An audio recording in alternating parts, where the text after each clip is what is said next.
Was the founder of Coca-Cola actually a shikanji salesman? Rahul Gandhi seems to think so. On this episode, we dive into the history of Coca-Cola.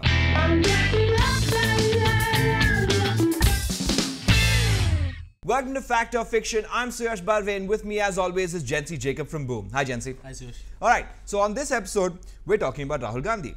Again. Because he's made a claim that may or may not be true. Again. So Jency, this time Rahul Gandhi was at a rally and he said that the founder of Coca-Cola was a shikanji salesman. Right. Who, because of his efforts, was lauded by the government. Right. And he went on to become a very rich man. Yes. These are the claims that were made, and the point he was trying to make was that with good policy, with good governance, everyone can become a success. Yes, yes. That was the core of his point. But let's break the statement down into three pieces. First up, Jency, let me ask you, was the founder of Coca-Cola ever actually a shikanji salesman? So, in all humility, thanks to Rahul Gandhi, I finally know what is shikanji. Yeah. So, I may have had to Google it. Yeah, being from Mumbai, we never use that term here. So it's a broad term. It's lemonade, right? Yeah. Another form of lime juice. But let's look at this. He says that the founder of Coca-Cola, was actually a shikanji seller. When you go back to history and when you understand what is Coca-Cola's history, you know that this formulation, as we know right now today, was actually first invented by a pharmacist called John Pemberton. Right. And this came about in 1886.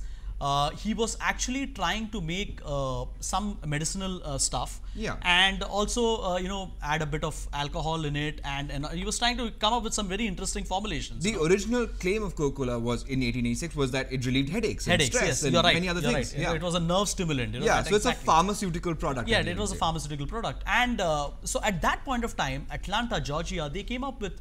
There was this temperance movement where prohibition was actually brought in. They frowned upon alcohol consumption very freely, So, which is why he had to come out with new formulations, which he started experimenting, and that's how he came with his final formulation when mixed with soda, what you get, which is Coca-Cola. Right.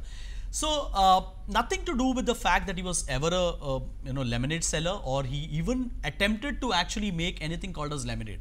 Now, that's the first point, yeah. Let's get the second point now. Right. The second point that he was trying to make is that he was lauded for his efforts by the government. Yeah. And because of the government's good policies, he became a success. Yes, which is clearly disputable because we know from history that in 1886 he came out with this formulation along with his bookkeeper. They coined the name of the company called Coca-Cola, or the brand as such, and then they started selling this. Moderate success, but he made $26 loss in the first year of operation. So he was considered to be a failed businessman as far as this product was concerned. His health was failing. In 1888 he passed away. So he never saw what he actually invented become such a big success. He passed away before that. So that's the second claim which I would like to dispute. The third one is about the fact that because of the good policies this happened. Frankly speaking, from history we know that it was because of the prohibition movement that he actually came up with this formulation.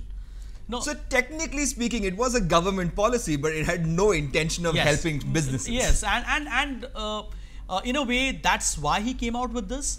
Subsequently, in fact, there are very interesting historical nuggets here that in fact even cocaine, as we know, or coca, that was part of the of Coca-Cola till 1903.